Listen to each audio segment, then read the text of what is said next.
Thank you for listening to this Podcast One production. Available on Apple Podcasts and Podcast One.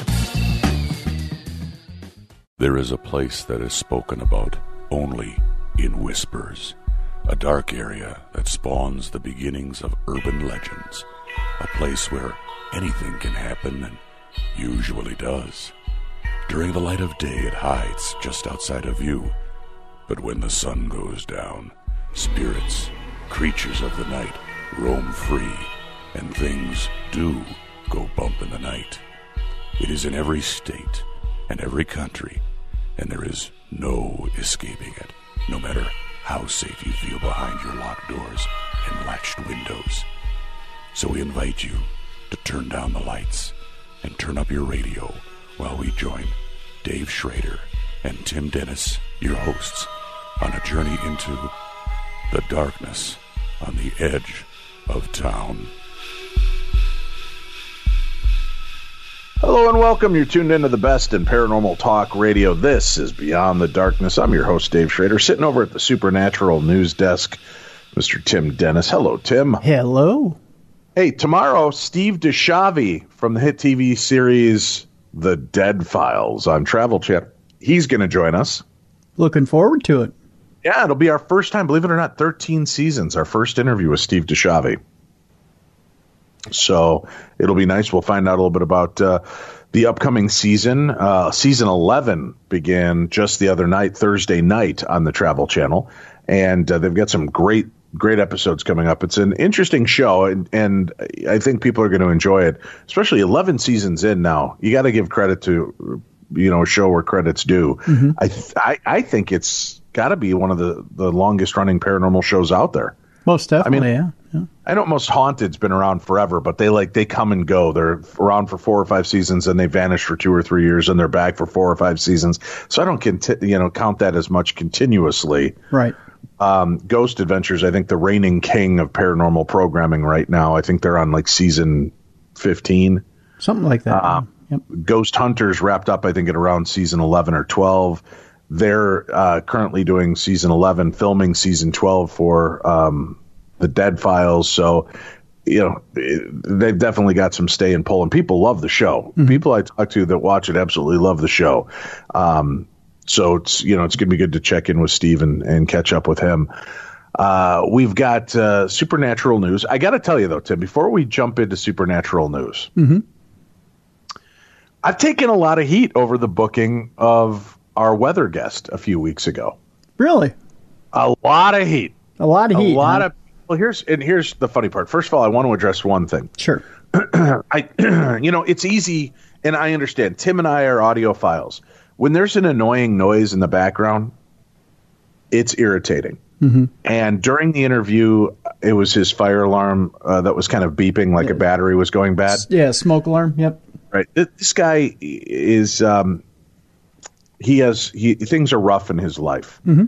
And he is not. I got the impression from our discussion that I don't think he's very mobile, and I don't think that he it just may be something you take for granted. Oh, I can fix a smoke detector. I don't know that he can.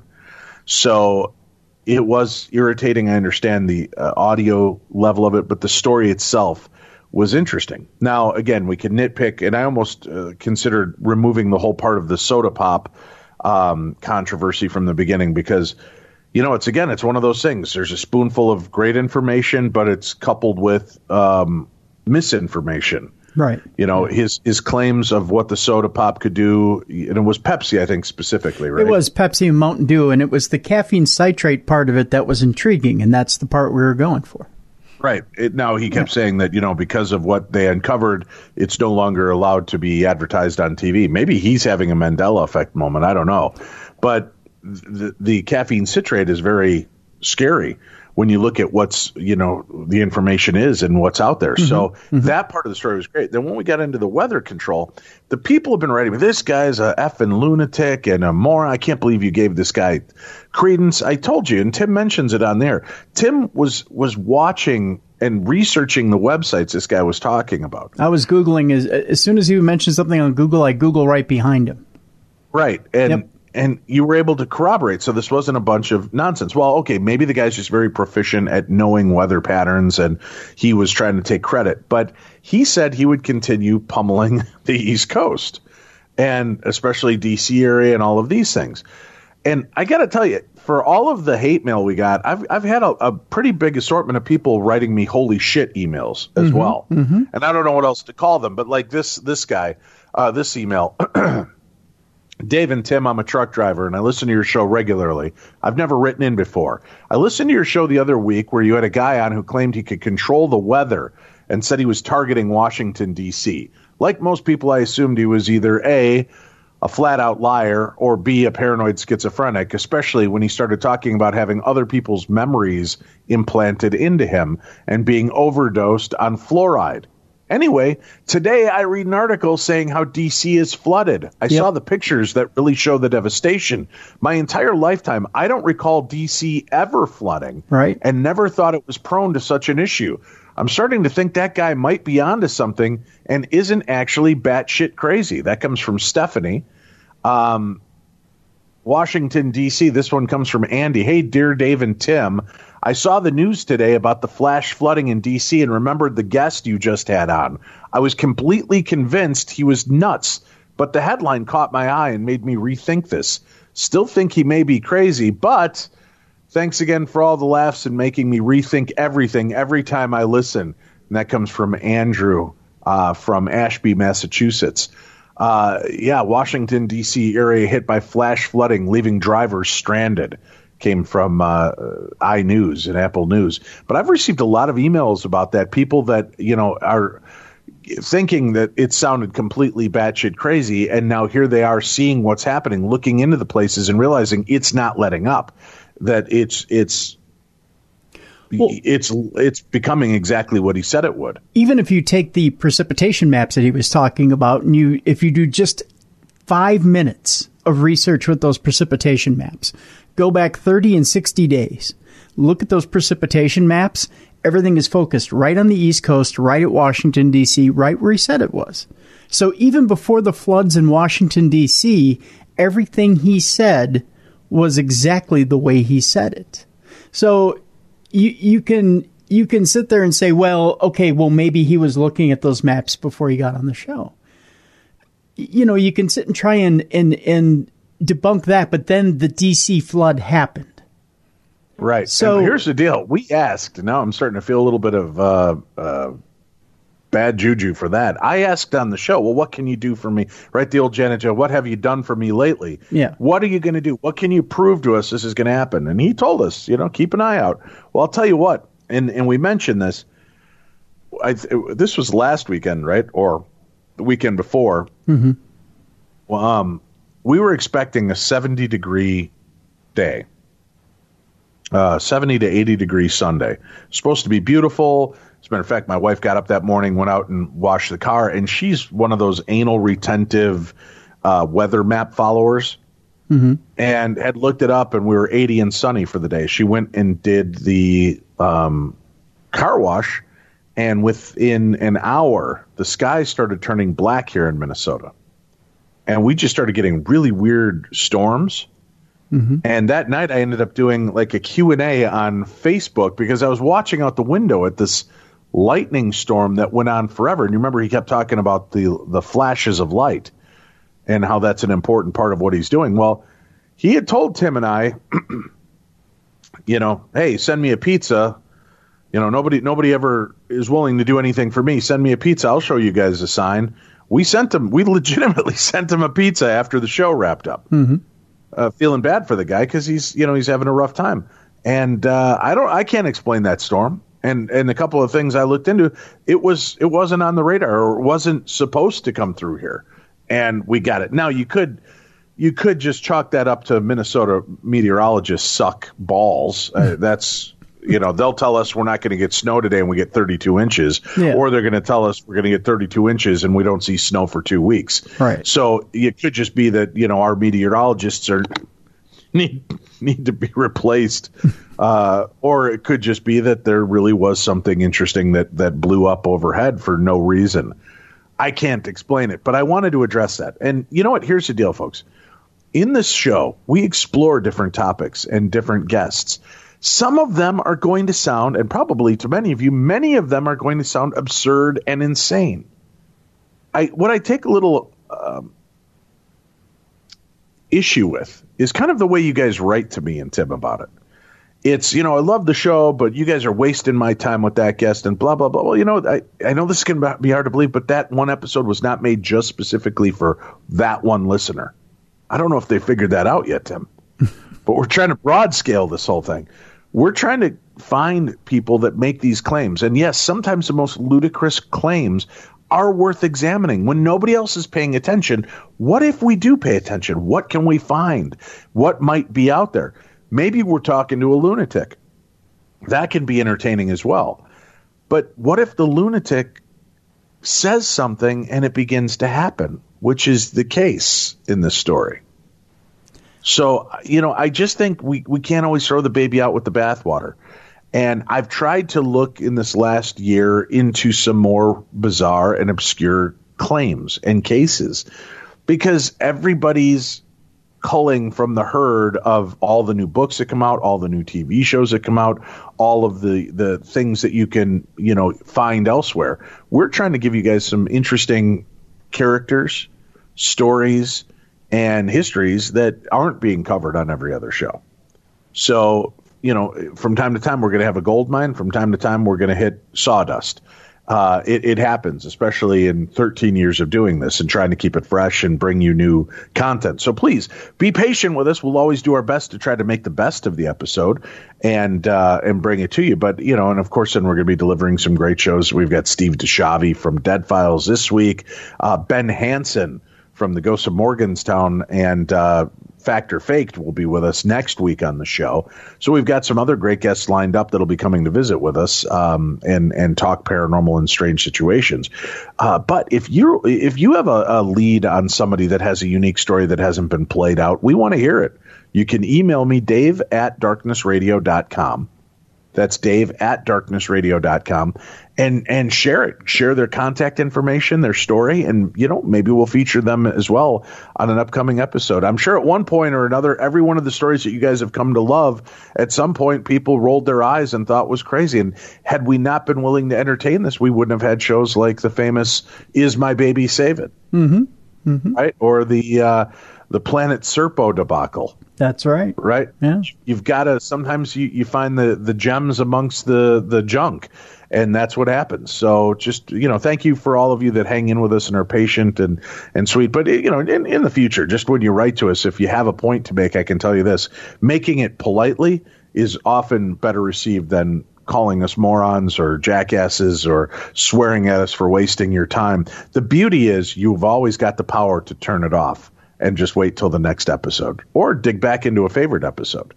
I don't expect in 13 years of doing the show you're going to love every episode. I don't love every episode. Tim certainly doesn't love every episode. It just sometimes you get the guest who's proficient at telling the story and sometimes you don't. And, I also get a kick, Tim, as we're doing this goofy rant. I love when people are all over me for, that guest was the worst because he kept saying, I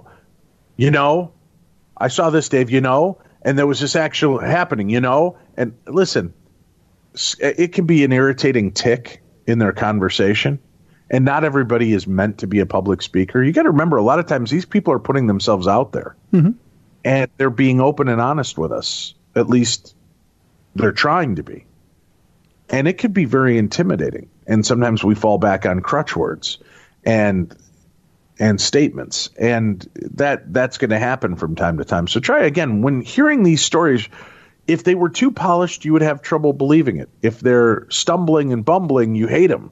It's a hard medium to crack when it comes to audio, because if everybody spoke too plainly and cleanly and concisely about the topic that they're discussing, you'd all just continually call BS on it because it sounds too polished.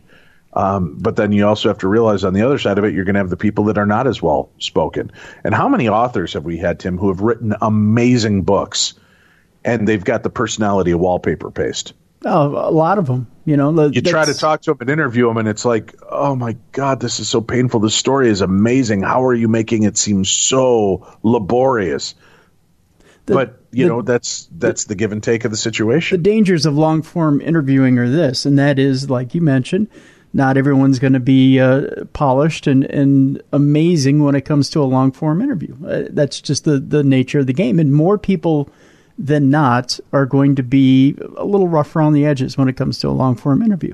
Sometimes you need to sit in there until you can get the rhythm of what it is that makes them tick and gets them to be conversational, and that's just the way it is.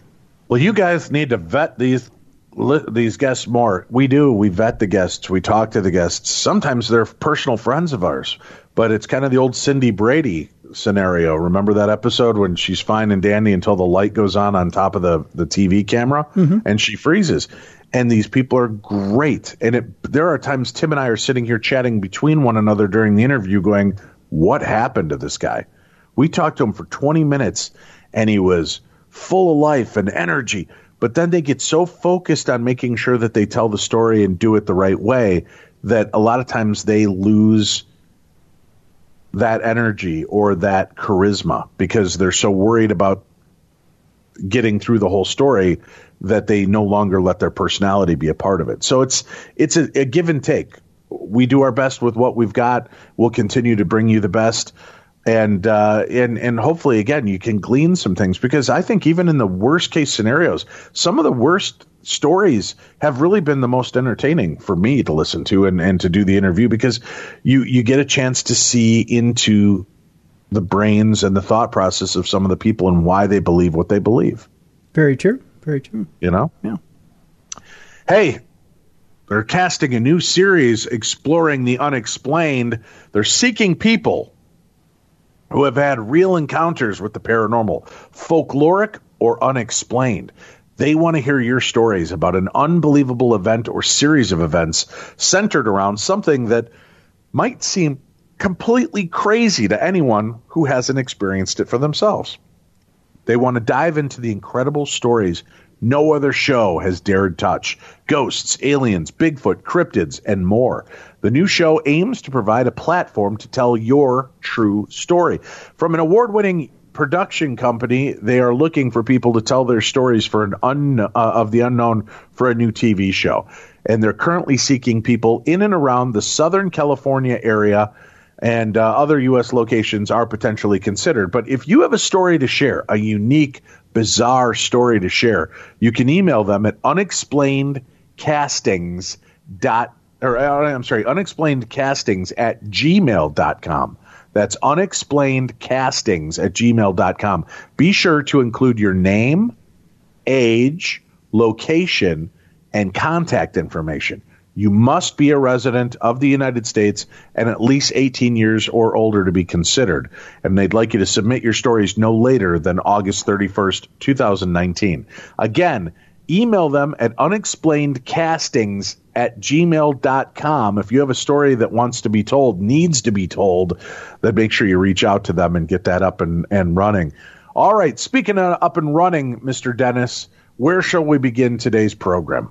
Well, we're about to have a huge, huge happening on the dumb crime, stupid criminals what side of things. Dave, you've seen this petition going around about people saying that they're going to storm Area 51, yes. Dave. This petition that's gone out of control, the petition that evidently nobody's thought to themselves, hey, you know what the one thing they have over there on Area 51 that they can always buffer, that they can always upgrade to, that they can always add more of, Dave? Weapons. Yeah. Weapons, people. Yeah. Weapons. And alien weapons that can fry you from a distance or anal probe you in an instant. I'm not even talking that. I'm just talking plain old, good old-fashioned weapons. Military weapons. I know, but let's scare them with anal probing. That might be the trigger that makes 400,000 people stand up and think about what they're about to do. Because they're a brave group until they get to that fence, and then they run over the fence, and then all of a sudden you see tanks and planes and things that drop bombs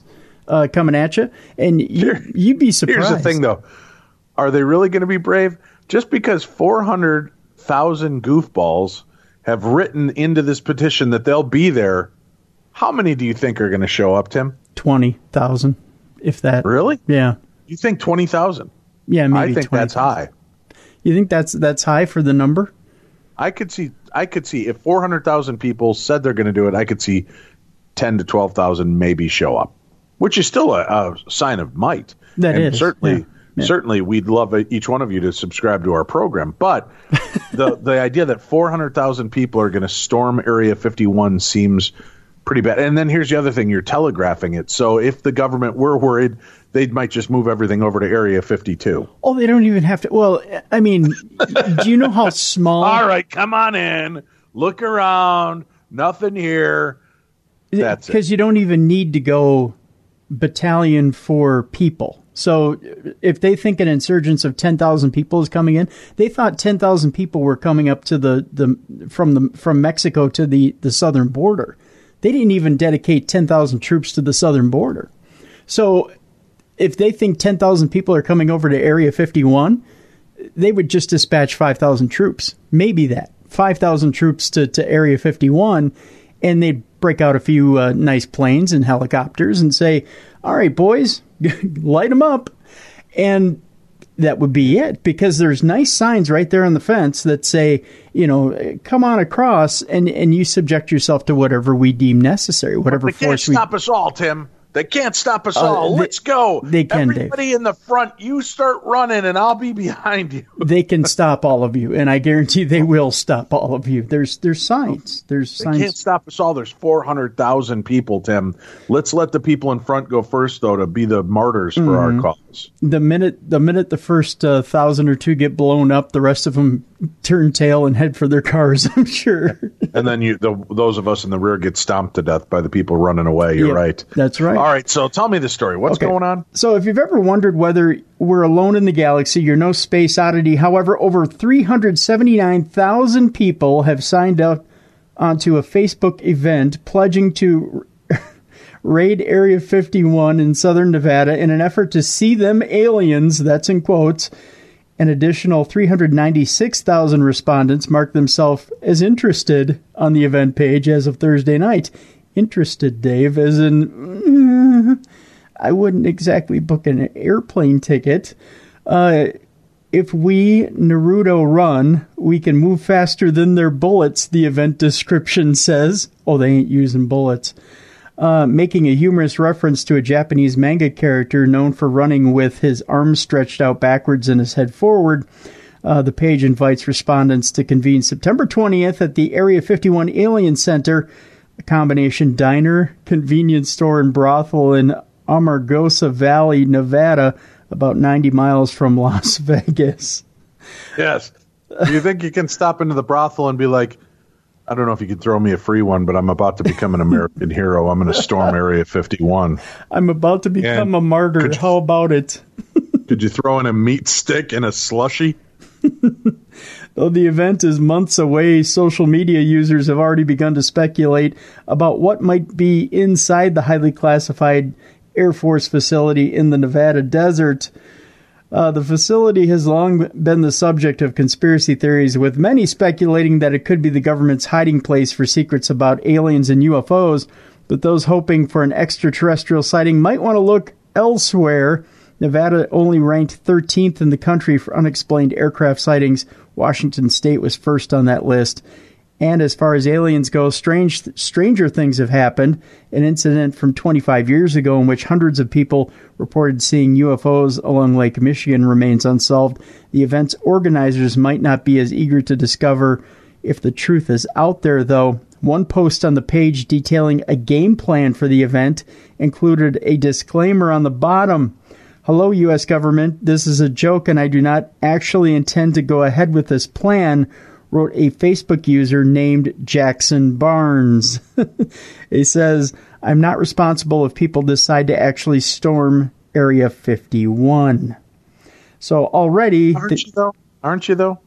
If you're inciting this, isn't that kind of... Just because you put a disclaimer, does that mean that you're not held responsible for the hundreds of thousands of deaths that'll take place if people run up on the property? Oh, that guy's going into a hole that you'll never see him again ever if those people storm that Area 51. No, I'll tell you what. if they came and we got like photographs and proof that this is where they're serving McRibs on a daily basis and original recipe Twinkies and cherry RC, Tim and I would lead the storming. We would be amongst the first to try to storm Area 51. But don't get me wrong, I keep throwing people in front of me when they kept shelling. Yeah. I'm no hero. No, we're no heroes. No. We are fans of the McRib and original recipe Twinkies. Oh, absolutely. Yeah. You know what else I'm a fan of, Tim? What's that? TV. Oh, yes.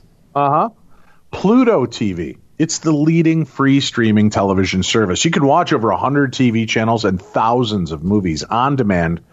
The best part, Tim, completely free. Nice. Can you afford that, Tim? Can you afford completely free? Oh, God, can I? Yeah. Well, how about this? Would you like to give your credit card over the internet to this company? No. Well, you don't have to. Oh, good. They never ask for a credit card. But maybe you should sign up just to watch it for free and give all of your pertinent personal information. Are you comfortable doing that, Tim? Mm-hmm. Yeah, you don't have to do that either. Oh, good. They don't want your credit card, and they don't need you to sign up to watch free TV. Pluto TV is the easy and completely legal way to watch your favorite TV shows and hit movies all for free, Tim. So what are you waiting for, Tim? What are you waiting for? Never pay for TV again. You can download Pluto TV to all of your favorite devices today, including your phone, Roku, Amazon Fire TV, Apple TV, smart TVs, PlayStations, and anywhere else that you stream. Pluto TV is the leading free streaming television service. Download Pluto TV for free on all your favorite devices, man. All right, where are we off to next in the world of supernatural news? Well, Shaggy, I'll just let you know I have Pluto TV on all my Apple TV, so there you go. We're going to evidently India, Dave, where a 20-year-old Indian man wakes up at his own funeral after being pronounced dead by doctors. Worst nightmare come true. I'm just saying. An Indian man who had been declared dead woke up just before he was set to be buried during a funeral ceremony. This, according to reports. Mourners at 20-year-old Muhammad Furgan's funeral was declared dead by Indian medical professionals, but his surprise awakening at the funeral in the northern Indian city of Lucknow shocked mourners. Evidently not that lucky. He was immediately brought to the hospital and put on a ventilator to support him. This, according to the Independent. Furquan had been unconscious since June 21st when he got into an accident. Doctors declared him dead on Monday, but coincidentally, only after the man's family told the hospital that looked after him they no longer had the funds to pay for his care. The family told the Hindustan Times that the situation left them traumatized because they not only had come to terms with Furquan's passing, but then see him move during the funeral. That's a hard one to get out of my mouth because you're sitting there during the funeral and there he goes, just moving along. Devastated, we were preparing for the burial when some of us saw movement in his limbs. We immediately took Furquan to the Ram Manohar Lohia Hospital, where the doctors said he was alive and have put him on ventilator support. Older brother Muhammad Irfan told the outlet, "We had paid $10,000 in American money to the private hospital earlier, and when we told them that we had run out of money, they had declared Furquan dead." The city, what? Yep, just dead. No money, no honey. That's how they do it in India. The city's chief medical officer also told the outlet that an investigation is underway into the country's medical practices. I would hope so. Jeez. I'd have been dead about 12 times already. I would have checked out probably 2 days in. We have taken cognizance of the incident and the matter will be thoroughly probed. Narendra Agarwal told the outlet the patient is in critical condition, but definitely not brain dead. He has pulse, blood pressure, and his reflexes are working. He has been put on ventilator support. He's still alive, Dave. He's still alive. That is absolutely terrifying. Oh, you've run out of medical care and assistance money? I'm sorry, you're no longer alive. Goodbye. Oh. That's kind of chilling that's all it takes. And he just, they're there mourning him, and all of a sudden he starts moving. Just, hey, I'm not dead yet. Yikes. Hey, Dave and Tim, I wanted to talk to someone about a house that has activity. I'm almost sure it's a Japanese man. When I took a picture in my room, he was sitting on a couch wearing a straw hat. The picture was from behind the couch. I didn't see his face. Then when I showed everyone I knew and went home, I took the battery out of the phone only to find that all my pictures had been erased while I was asleep. The man who was buying the house asked the owner for his money back, $50,000. When he moved out, he left the house furnished the way it was when he moved in. It's just like in the movies. The room is ice cold, things moving by themselves, books flying off shelves. When everyone moved out but me, the room I stayed in got warmer, but the coldness moved to the living room and then another bedroom. It seemed to be a different place every day. I figured it changed according to where the ghost was at. The house is fairly new. It's on the water. It has a boat dock out back. It's worth about $500,000. I haven't lived in the house for a while now, but I'm sure he is still there. I want to make a video documentary movie, and I was wondering if you might know someone who would be interested. All I'll say about the location is it's in Discovery Bay, California. So, Dave, if you can find someone or even yourself to go in with me and witness for yourself the activity, this ghost isn't shy. I can't figure out how the ghost got the straw hat from. If he can slap books off of shelves, can he pick up knives and stab me with it? Well, this is 100% true, Tim. Maybe be able to make some money, too. See, that's where people start getting nervous.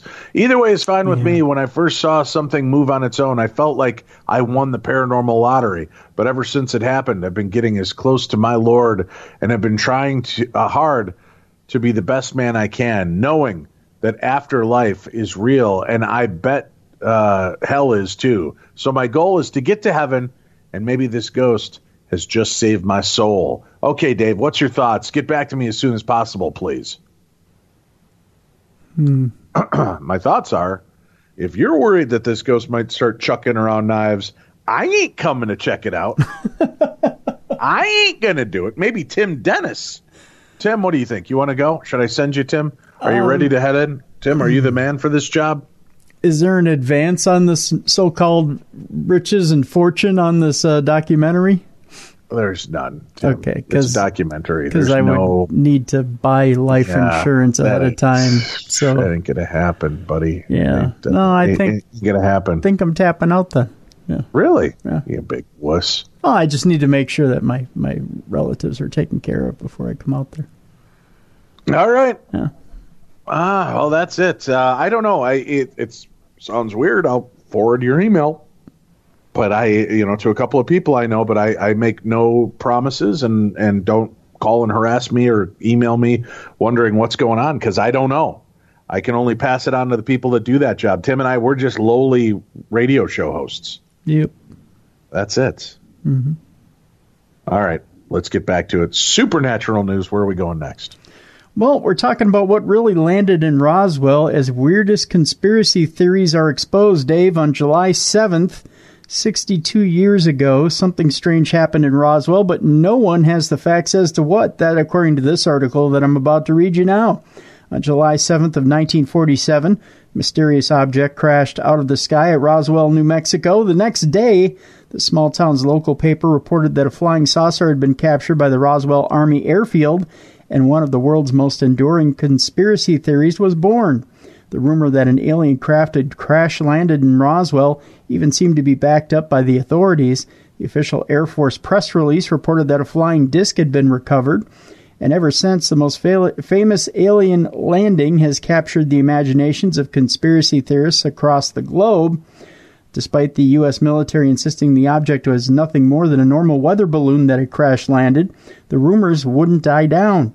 The Roswell incident has inspired a countless stream of films, TV shows, blogs, fake videos, and theories, and the U.S. government has done very little to pour water on those theories until the late 1990s. Only then did the military publish 2 reports containing the quote-unquote truth about what landed at Roswell. It was a nuclear test surveillance balloon from Project Mogul, a top-secret operation to detect sound waves from Soviet atomic bomb tests. But there are many who don't believe the official explanation and claim what really landed at Roswell on July 7th, 62 years ago, was much more sinister. There's the theory of an alien autopsy. Almost 50 years ago, after the incident, a video of a supposed alien autopsy emerged. The grainy black and white footage seemed to show an extraterrestrial being. The film was released by London-based businessman Ray Santilli, who claimed it had been given to him by a retired military cameraman. It was a bombshell and spawned countless documentaries and theories. However, 12 years later, Santilli admitted the whole thing had been a fake. It has been claimed that the object, and this goes back to UFOs and Hitler, it had been claimed that the object was in fact part of a project to test Nazi flying machine technology. People who believe this theory say a craft called the Bell, which was propelled with electric particles, was being taken out for test flights at the site.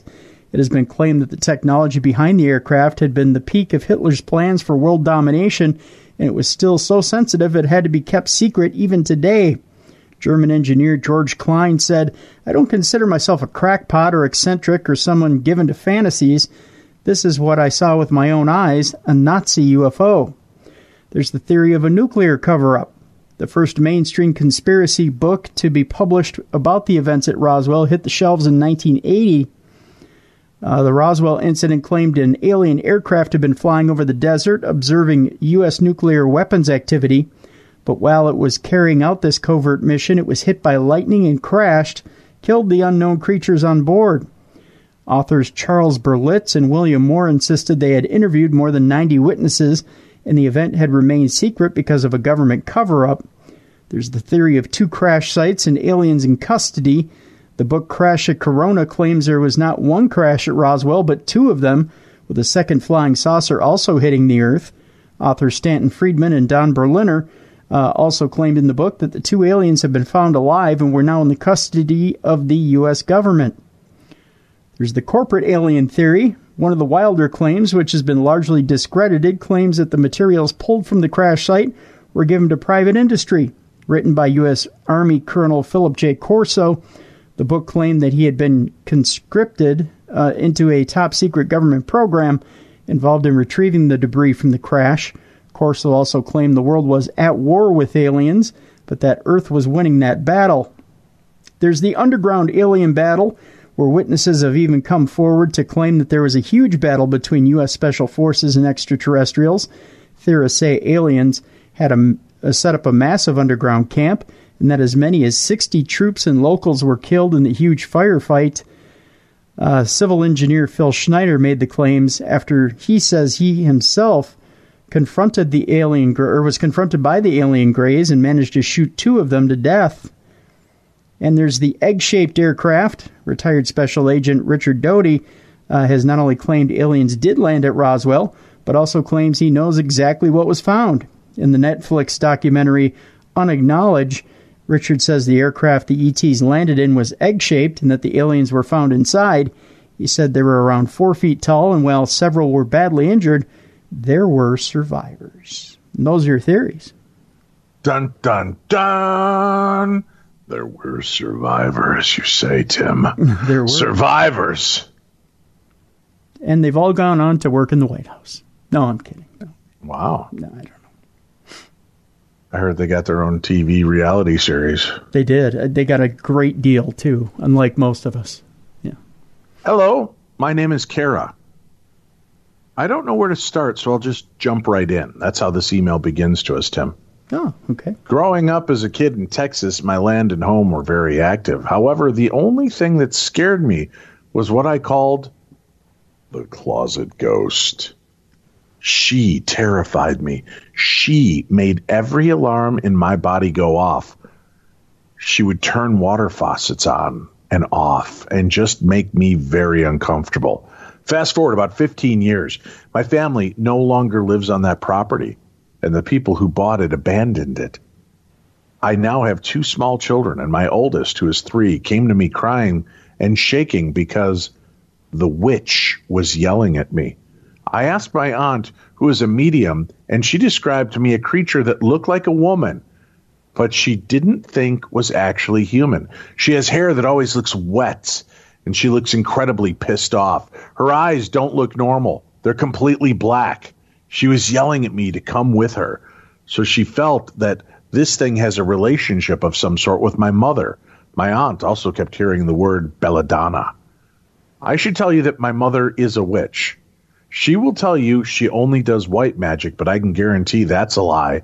I believe in God, so you can imagine our views don't exactly match up. Have you ever heard of anything like this? I don't know exactly what I'm looking for. I feel kind of lost. My husband doesn't believe in all of this, so I'm on my own here. I do all my protection prayers daily, but I'm afraid that whatever this thing is just waiting for the next opportunity to come for me. Any insight, advice, or prayers would be very appreciated. Thank you. Generational curses, something that might have been put upon you by your mother on purpose or even by accident. Again, I'm not real sure on this, and there's so many different frames of thought in mind. Ghost remover, that gentleman, Robert, might be able to help you. I don't know. It's very strange. Certainly now that your children are starting to see the witch as well. But Robert Major, if you look up Robert Major on Facebook and Ghost Remover, is it Ghost Remover or Ghost Removal, Tim? I thought do you remember? It was ghostremoval.com. Yeah. Something along those lines. But look it up. He might have an insight on that to help you out. Also, our friend Bill Bean, who has been a longtime friend of our show and appears every couple of years. He is proficient in helping people with this kind of activity and negativity as well, and may be able to help you to protect you and your children. So those would be a couple of sources I would consider reaching out to, but I hope you get the answers you seek. All right, Tim, let's take a quick break. We'll come back. We've got more supernatural news, more Parashare. When we return to the best in paranormal talk radio, this is Beyond the Darkness. It's time to get fired up, and Brad Jenkins is here to help. Check out the new show, Fired Up with Brad Jenkins, on Podcast One. Join the former White House staffer as he sits down with some of the biggest names in politics to tackle the most important issues of the day. Download new episodes of Fired Up with Brad Jenkins every week on Apple Podcasts and Podcast One.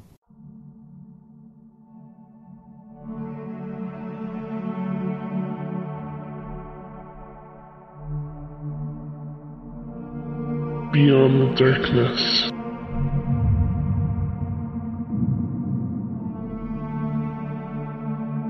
Welcome back to the program. Hey, we want to hear from you. Give us a call, 651-300-4977. A lot of you sending in your emails. Why are you so chicken to call and tell us your story? What is your problem, people?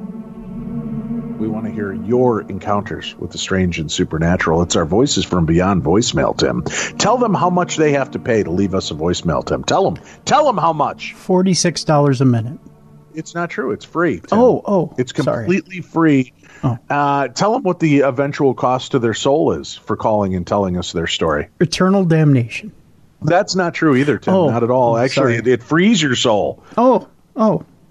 So the rest can follow. I'm really bad at this. I'm sorry. You are. You're not. Yeah. You're not good at the guesstimation game. I'm never partnering with you on The Price is Right. Sorry. Just out of curiosity, Tim, this Vicks VapoRub chest rub, what is your perceived cost on this? $32.85. Not even close, Tim. Not close at all. But this is what we want you to do. Give us a call, 651-300-4977. Leave us your story. We want to hear your strange and unusual paranormal encounters. All right, Tim, supernatural news. Where are we going next? Well, Dave, it turns out that there is the clearest Bigfoot sighting yet, as they've done a little bit of reworking. I think George Lucas got a hold of the Patterson-Gimlin footage, and now we've got reworked Patterson-Gimlin footage, and we can see Bigfoot even better now in full-color 4K high definition.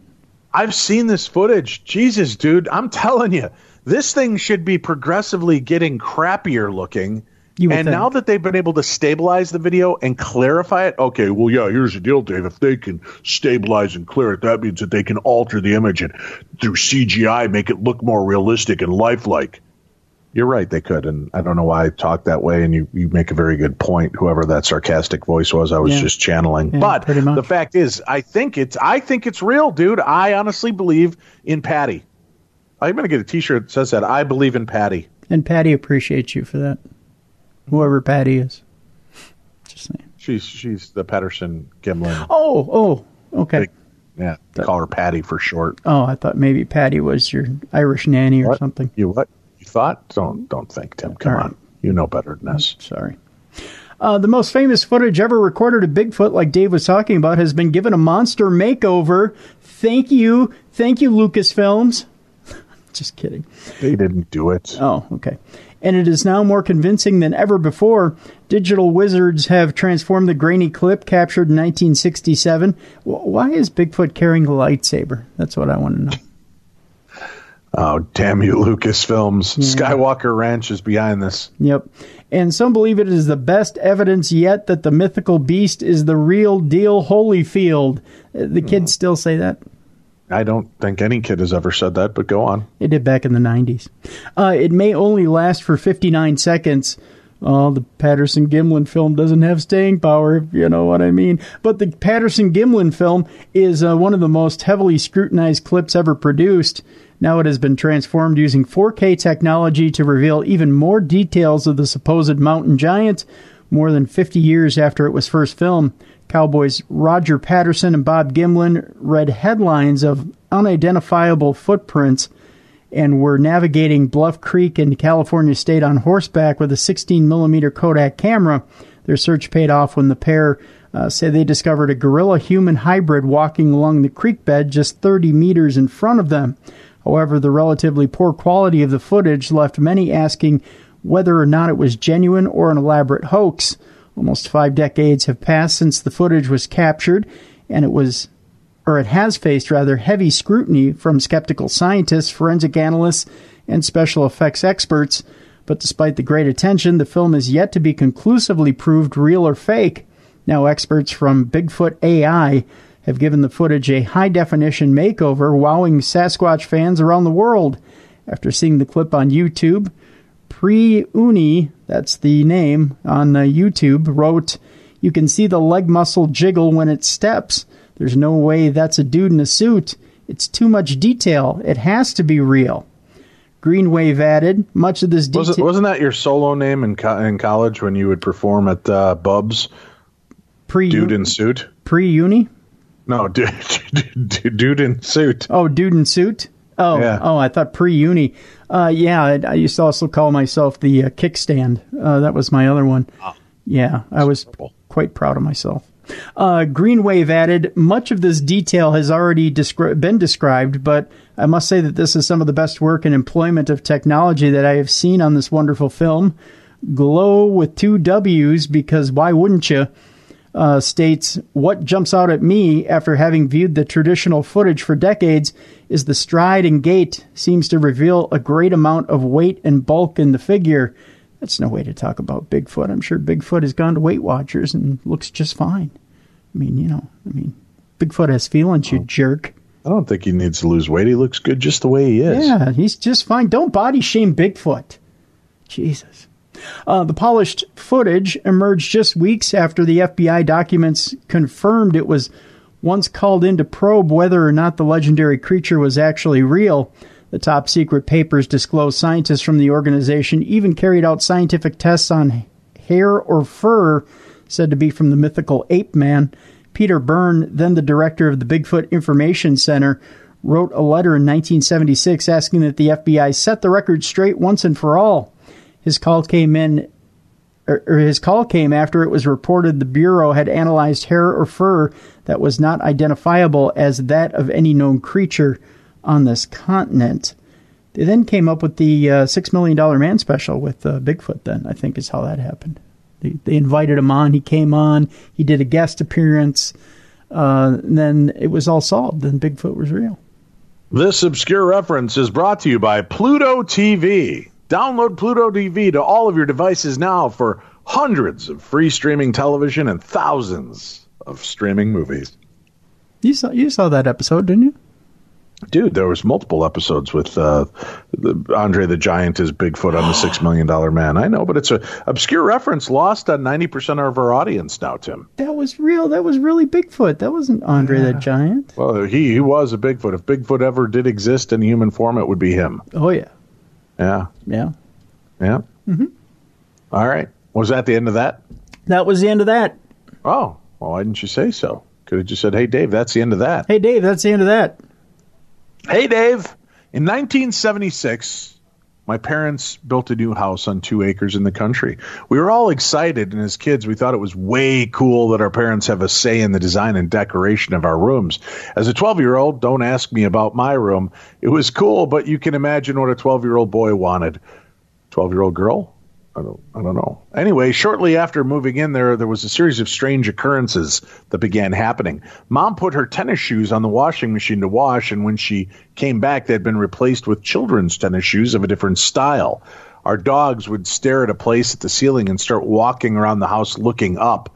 My horse would suddenly freak out for no reason. Our beds would feel like they got bumped in the middle of the night, and no one was there. Well, very stupidly, we got a Ouija board, Tim. Ah. And asked it if there was a spirit there. The board said, yes. So we asked the spirit's name, and it spelled out Oliver.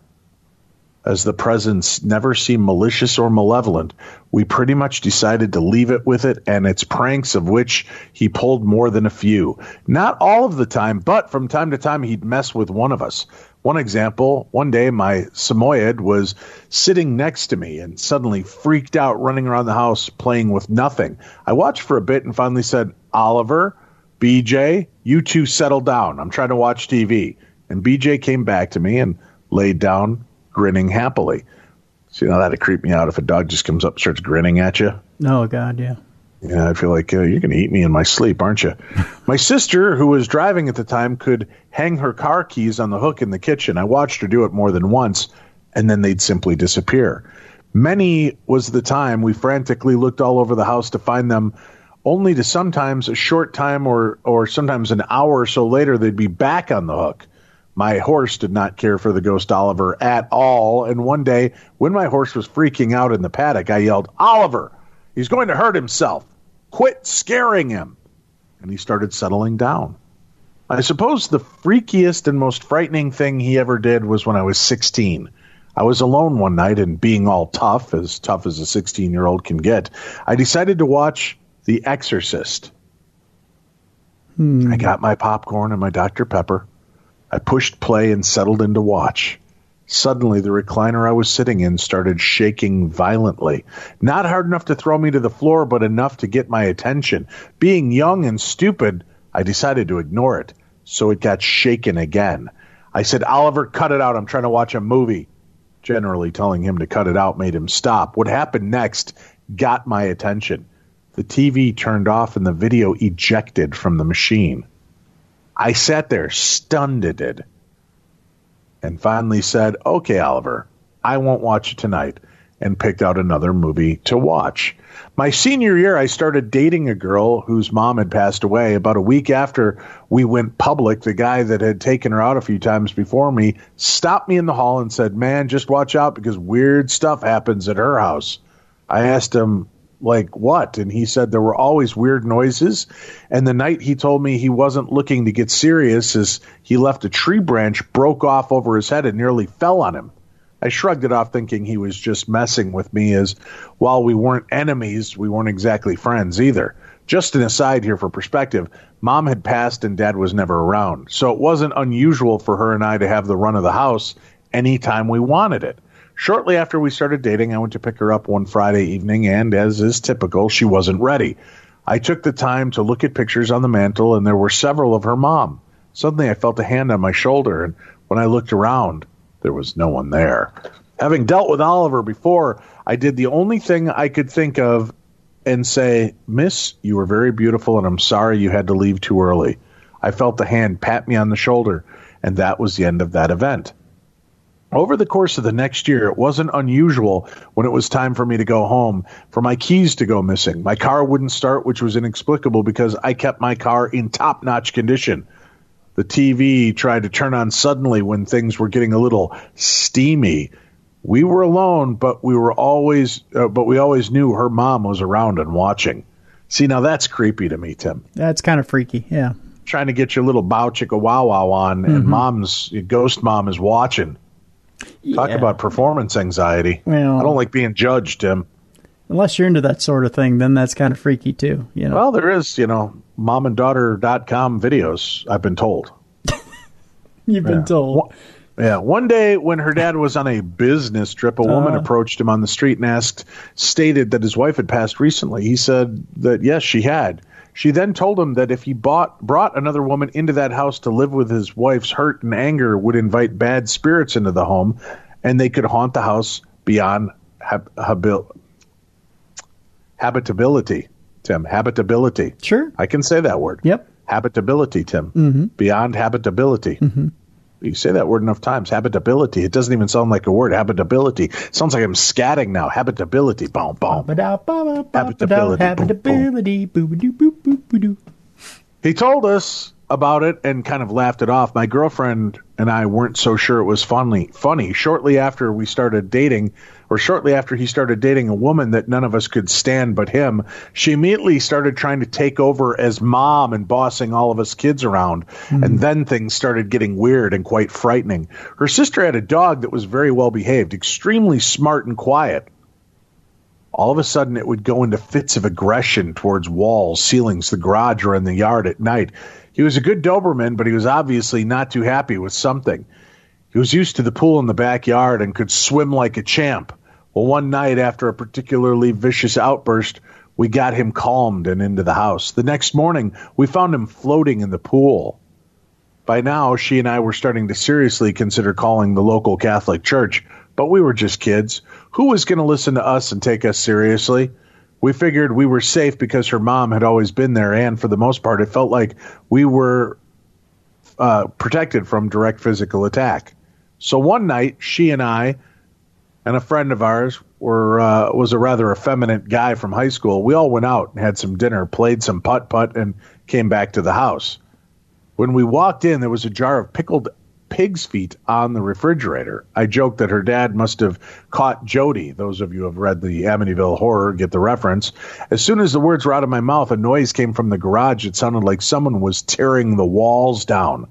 Very stupidly, I pulled a knife from the rack and headed down the hall to confront whoever was out there. I mean, I had to protect the girls, right? Oh, you don't need to make those comments, sir. Just as I was crossing the threshold between the laundry room and on my left, the bathroom on my right, an ironing board came flying out of the laundry room at chest height, slammed into the bathroom door, and fell to the floor. I had had enough and began to hustle them out the front door towards my car. We were leaving, and right now. I turned and looked out the back windows as I pulled the front door closed to lock it and saw two red eyes coming towards the back door at around my eye level. Needless to say, the door didn't get locked. We just got out of there fast. I dropped her at our friend's house, and because there was no way my parents were going to let her stay at our place because they were very prudish, and I went home to sleep. The next day, her and her sisters put their foot down with their dad and essentially told him it was his girlfriend or them.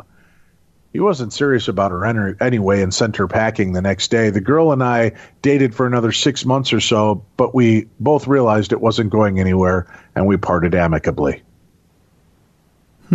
My last story comes from the most recent, when I was working from home. I wound up taking care of my wife's grandmother with dementia for her family. We had moved across the country to be geographically close to her and her family and had moved in temporarily until we found a place. We began to have strange things happen there. Everybody would occasionally hear footsteps in the attic, doors would get unlocked, and we were vigilant about locking. So, Grandma couldn't get out. There were other strange noises and things. My wife's dad poo-pooed all of this, Tim. He poo-pooed it. I see. But my wife and her mother were convinced something was there. So one fine day when Grandma was asleep, the rest of the family were at work, I heard footsteps and a door open overhead. I heard my office in the basement, or I had my office in the basement. I went upstairs thinking it was Grandma trying to escape, but she was sleeping deeply and peacefully in her bed. I went to check the doors, and the front door that I had closed and locked was wide open. I had enough of that nonsense, so I just yelled out, "I don't know who you are, but you're dead. Move along to the light, the next plane or whatever, but leave us alone." And that was the last time we had any kind of manifestation to that point. Well, a few months later, with Grandma back to her old house, all she ever wanted was to be home. And since I was taking full-time care of her and my wife could get a job locally, we figured we'd live there with Grandma until she got to the point that she couldn't be cared for or passed away. Now, my wife and her cousin had told me that there was one area bedroom in the house that always felt creepy to them. Walking down the hall, I could feel it. It didn't feel dangerous or particularly mad, so I just left it alone. Over the course of the next few weeks, we could see a man walking past the windows out of the corner of our eyes. We decided it was her grandfather, so we started talking to him like he was there. I need a tool of his. "Hey, Pop, where's the screwdriver set to fix the cabinets?" Then poof, it was there. I had just looked there 5 minutes ago, and now it was there. To us, it was the four of us in that cabin, but for some reason, his presence agitated Grandma. She would wake up talking to someone in the morning and then come out in a rage and try to start cooking or getting out of the house alone to walk. So one day, I sent wife and Grandma to town to get some things I didn't need and had a talk with Pap. I told him that I loved his granddaughter very much and I would always be there for her, and that I was there to take care of his wife in the house but that he built for her until I couldn't anymore, but it was time for him to move on and let me handle things. I could almost feel a sense of him leaving the house, and that weird feeling down that hall passed. When my wife finally got home, I asked her to get her cousin and check the hall. When they did, I asked them if they felt anything anymore, and both said no. They asked what had happened, and I said that I sent him on his way. Unfortunately, Grandma's dementia progressed rapidly, and that the family demanded that we put her in a home. It was a rewarding 18 months with a very sad end. Well, that's a shame. Yeah. I mean, but at least you gave her the best life you possibly could while you had her there. Yeah, absolutely, yeah. Very cool. All right, Tim, where are we off to next? We're off to Las Vegas, Dave, where... Dun, dun, dun, dun, dun, dun, dun, dun, dun, dun. Funny enough, I think you nailed it there. I think you got the national theme of Las Vegas down perfectly. Actually, I believe it goes something like this, Tim. A bright light city, gonna set my soul on fire. I was kind of partial to the first one, actually. Yeah. Oh, yeah. All right, fine. Yeah. Vanilla Ice has had himself an encounter at Zach Bagans' Haunted Museum, Dave. Nary the two I thought would ever meet, but they have. Right, that's a weird... We can only hope the Zach Bagans Vanilla Ice Paranormal Project is soon in the offing. Oh, that'd be fun, wouldn't it? Yeah. So Vanilla Ice went to the Haunted Museum. He went to the Haunted Museum and reportedly was touched by a ghost. All right, stop. Collaborate and listen, Tim. Vanilla Ice was touched by a ghost at Zach Bagans' museum? He was, yeah. All right, go on. He had a scary encounter upon visiting. The whole thing went down at the Haunted Museum, a place known worldwide for its creepy hallways and the bone-chilling stories tied to the place. The museum's website reads the following blurb with regards to all the experience entails. This isn't your average haunted house in Las Vegas. This is the go-to destination for paranormal enthusiasts and ghost hunters wanting to see pieces from the Demon House, Dr. Kevorkian's Death Van, and even the Dybbuk box. Come take a tour of the Haunted Museum, and it appears that Vanilla Ice was one of the museum's recent guests. Despite previous skepticism, it appears that the Ice Ice Baby rapper left his doubts at the door. He's done other things since Ice Ice Baby. He knocks down houses and robs houses and stuff like that. He also did Go Ninja, Go Ninja, Go. Oh, Go God, Ninja, no. Go Ninja, Go. We can leave that. Teenage Mutant Ninja Turtle rap, Tim. Don't forget that. We can leave that in the past, though, Dave. He left his doubts at the door while visiting the Oddfellows room, or Oddfellow rooms. There's only one, it's room, which has a collection of genuine human skeletons. A video captured Ice randomly jumping out of his seat. The rapper was disturbed and appears to be looking out of the room. and moving away from the chair where he was previously sitting. As people question his behavior, he explains that he felt something touching his neck. Did you blow on my neck? Where Vanilla Ice's ways, it says here. It wasn't a little blow. It was real heavy, he said. And he makes a blowing noise, and it was freezing cold. I looked up and I didn't see anything like fancy Disney stuff, and I asked her, did you blow on my neck, the woman he was with? In the end, Vanilla Ice chose, I will not go back in that room. Now, if you watch the video... So breaking news, Vanilla Ice got blown at Zach Bagans' museum? He did, yes. That's the sub-headline. Hey, now, you've been to the Haunted Museum, correct? Well, yes, I did the Halloween special there. Yeah, so you know the Oddfellows room, and the Oddfellows room is set up with the 2 human skeletons, and I went there over Memorial Day weekend, and I actually put my face up to the human skeleton because I had to do it. I just... Tried to intimidate it? Yeah, I tried to have the stare down. Look at me, I'm meaty and you're not. Yeah, look at me, I got flesh all over my skeleton. Anything weird happen? No, no. But, they keep you down there for whatever it is, like a minute or so, while they do the talk while you're in that room. I think the funniest part of the room is actually when you walk into the room, you've got the mannequin of the Oddfellow that sits there, and he's straddling the goat, which is kind of funny, to be honest with you. Is that a euphemism for something? It's actually, it's a joke, but you wouldn't know it unless you were in on the know. Thanks for leaving me out and making me feel isolated and alone again, Tim. Thanks for that. But so I volunteered. I volunteered to do the whole stare into the sockets thing because I thought stare at my own mortality. Why not? And they're real human skeletons.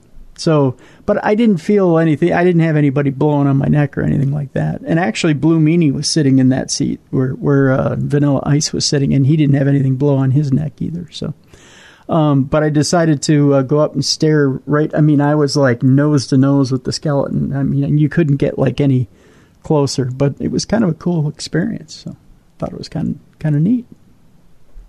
Just thought I'd throw that in there. Yeah. Thanks for fitting that in. I always appreciate your insights on that. Hi, guys. That's the way this one starts off, Tim. My name is Johnny Ra'a. That's how it's phonetically broken down for me here. Okay. Spelled Yanira. But you could just call me Jenny. That would be a lot easier for me. Thank you. I have a few stories involving angels, paranormal ghosts, lucid nightmares, and sleep paralysis. When my son Jacob was in pre-K, I would pick him up from school, and he would talk and tell me about his day. On one occasion, he sang a song almost the whole way home, which was a long way. The song was about angels talking to him and telling him about the war going on in the sky. He was 4 and not exposed to any paintings of angels and demons. We were at the time members of a Christian church, and I did not write down all that he said, but he seemed calm while singing. The general impression was that everything will be okay. He's now 21 and has gut feelings about things that ended up guiding him away from danger. Around the same time, I was having sleep paralysis episodes. I did not know at that time what it was. My husband Mario and I felt the presence of an elderly woman, but never directly brought it up to each other. I never told him that I felt the old woman's presence, and he never told me he saw her. We did not speak of this until we moved out of that paranormal complex, that apartment complex. So that is what would occur when I had these episodes. My husband would leave for work and I would stay in bed. Some mornings I would feel like Mario would get into bed and wrap his arms around me.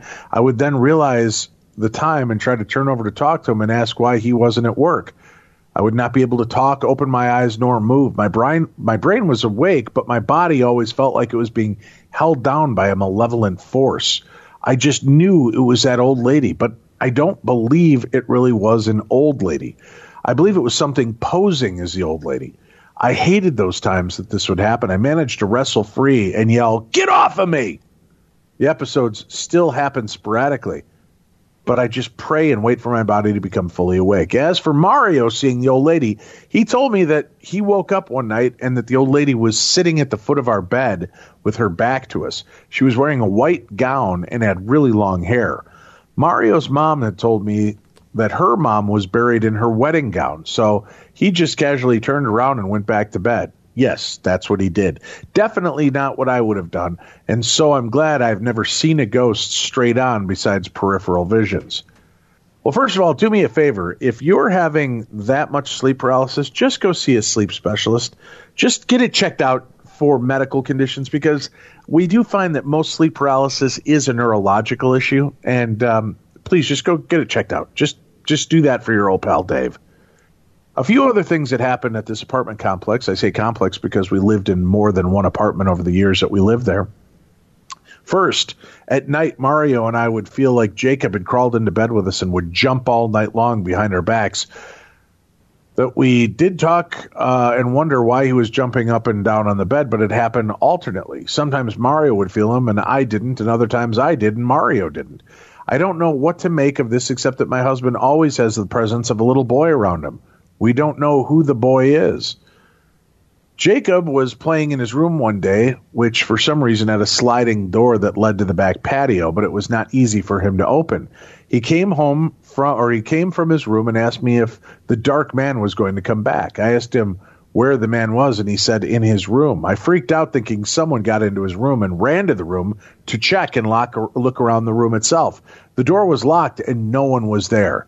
My dad had only died about a month before that incident, and he was a darker-skinned man, darker than myself and my husband. I don't know why Jacob would not have called him Lilo, which is what the kids called my dad, if it had been a visitation. I don't know if it was my dad or not, but I hope it was. My mother-in-law was visiting and one day was babysitting Jacob while Mario and I went out on a date. She put Jacob on the bed and fell asleep on the couch watching TV when she heard Jacob start crying. At the opening of the living room, she told him to come to her. She felt him crawl onto her legs and lay across her chest. She wrapped her arms around him to hug him when all of a sudden there was nothing. No one in her arms or on her chest. She jumped up with a start and went to check on Jacob, who was fast asleep. When Mario and I got home, she refused to stay, and we drove her home. From that point on, she did not feel comfortable being in that apartment alone. I think the kid was just astral projecting, Tim. It's not that a bad would be theory, my call. Yeah. My last story for this apartment complex, when we first moved into this place, we lived in the second-story townhome-style apartment. The first floor of our apartment had the kitchen, half-bath, living room, and balcony. The second floor had 2 bedrooms and a full bath. During the day, everything was fine. At night, when we would head upstairs to bed, Mario and I would tell each other to turn off the living room light. We both didn't want to do it and would not admit that we were scared to do so. We also did not tell each other why we didn't want to be the one to turn it off. So we would take turns doing that chore, but would ask the other to stand by the stairs and wait.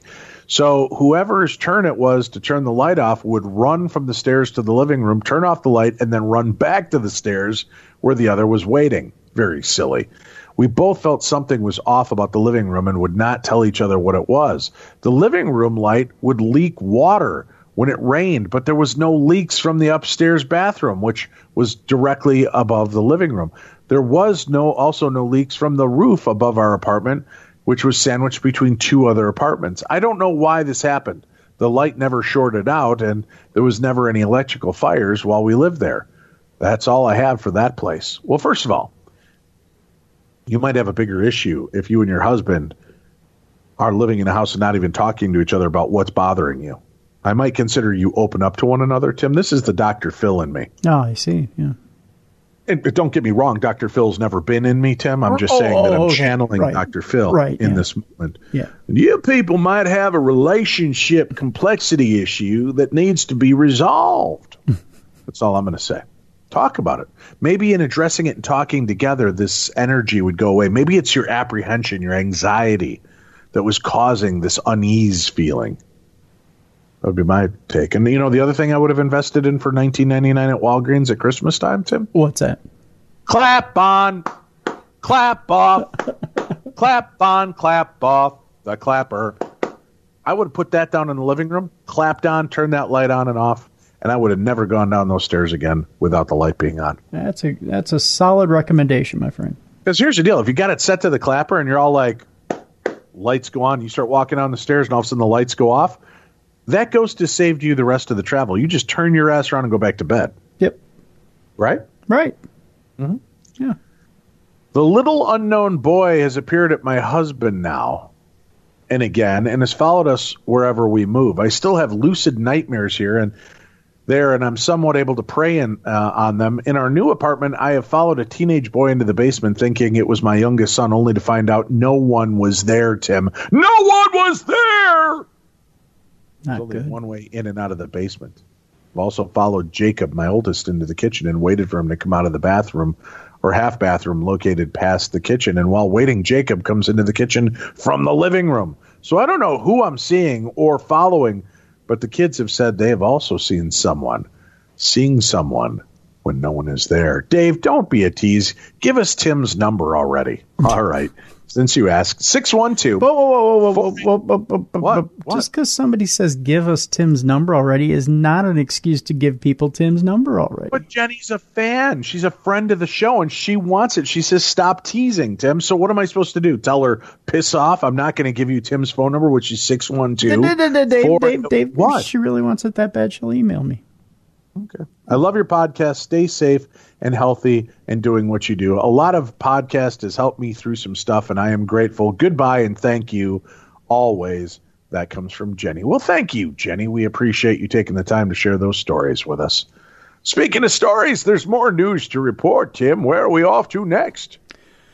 We're off to Aleister Crowley's home, his former Highland home, where followers of the occultist will be welcomed back. It's Welcome Back, Crowley. I don't know if I've ever seen that show. Welcome back. That would make an interesting sitcom. The former Highland home of occultist Aleister Crowley is to be restored and converted into a wellness retreat where yoga and meditation will be taught, Dave. It's just going to... Seems good. Yeah, well, I don't know that that's necessarily the kind of stuff you want to take off and do there. As well as the teachings of the notorious religious leader. Boleskine House on the southwest banks of Loch Ness was destroyed by a fire in 2015, but now has been purchased by 3 as yet unnamed investors who paid a total of £500,000 for the property and gardens. The Boleskine Foundation has now been launched to drive the restoration of the property, with parts of the historic estate, which was built in the 1760s, to be opened up to the public. Meanwhile, it is understood that the Boleskine Foundation has been in discussion with Ordo Templi Orientis, or OTO, a religious organization previously led by Crowley, about giving access to its followers. Crowley developed the religion of Thelema with many Thelemites who believe in individualism and the power of free will. Considering I love that movie, Free Will. Free Will, yeah. Yeah. Well, eventually he gets away. Considering Boleskine House to be a holy place. Is that a spoiler? Should I have yelled out spoiler alert? Sorry. Spoiler alert. Yeah. A statement on their foundation's website said it wanted to preserve the historical legacy and heritage. So somebody just want you to know how important that was, Tim. It's so nice they named it twice. Of the estate for the greater benefit of the public. It added, upon its complete restoration, our volunteers intend to use the estate to promote education on the heritage of the house, to welcome the enjoyment of its structure and surrounding garden, and to help generate awareness of health and wellness. Such initiatives will include active outreach into the communities of which Boleskine House and its surrounding land hold significant historic value and benefit. Such communities include, but are not limited to, the local community of Foyers, the wider community of Scottish heritage and historic environment, and communities who value Boleskine to be of significant spiritual import, of which we will promote events and activities that facilitate health and wellness, such as meditation and yoga, as well as education on Thelema, the spiritual legacy forwarded by previous Boleskine House owner Aleister Crowley. A statement on the Thelemites' website, and it was truly fantastic news that the new owners intended to cooperate with OTO to allow access to the house and land in a way which has hitherto not been possible. That, according to the statement, Crowley, who bought Boleskine in 1900, conducted various black magic rituals at the house, including a 6-month-long experiment to raise his guardian angel. It is said the experiment was not properly completed, with the spirits raised by Crowley never fully banished, leading to a number of unexplained events at Boleskine. Crowley developed the new religion of Thelema, which observes a number of feasts throughout the year. After honeymooning in Egypt in 1904, he claimed to have been contacted by a supernatural entity who provided him with the Book of the Law, a sacred text that served as a basis for Thelema. They included the Feast of the First Night of the Prophet and the Bride on August 12th, which celebrates Crowley's first marriage to Rose Kelly, who assisted in his original revelations. While it is planned to open up the main rooms of Boleskine House to the public, the property will be closed at certain times of the year to be used by those who consider the house and lands to have spiritual importance. Memorial celebrations may also be held in the gardens, where ashes can be scattered for certain communities who feel the estate holds spiritual importance. Boleskine House was built in the 1760s by Archibald Fraser, British consul in Tripoli and Algiers and a member of Clan Fraser. Crowley paid £2,000 for the secluded property, more than twice the market value of the day. Boleskine became so important to Crowley that he taught his followers to focus their spiritual intent in its direction. For over a century, many people have considered Boleskine to be spiritually important, a magical place of sublime beauty, the foundation said. The cost of the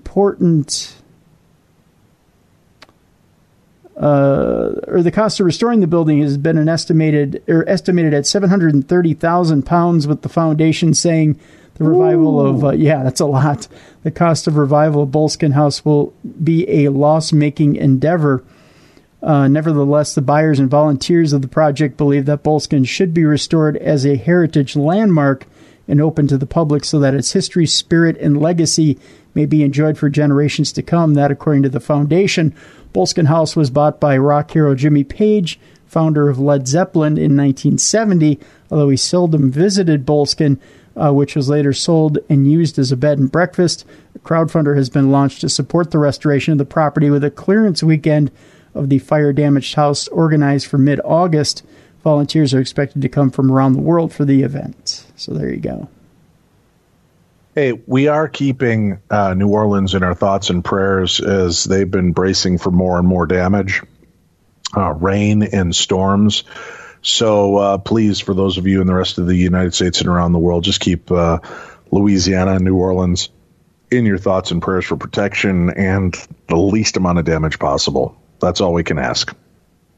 All right, what's our next story, sir?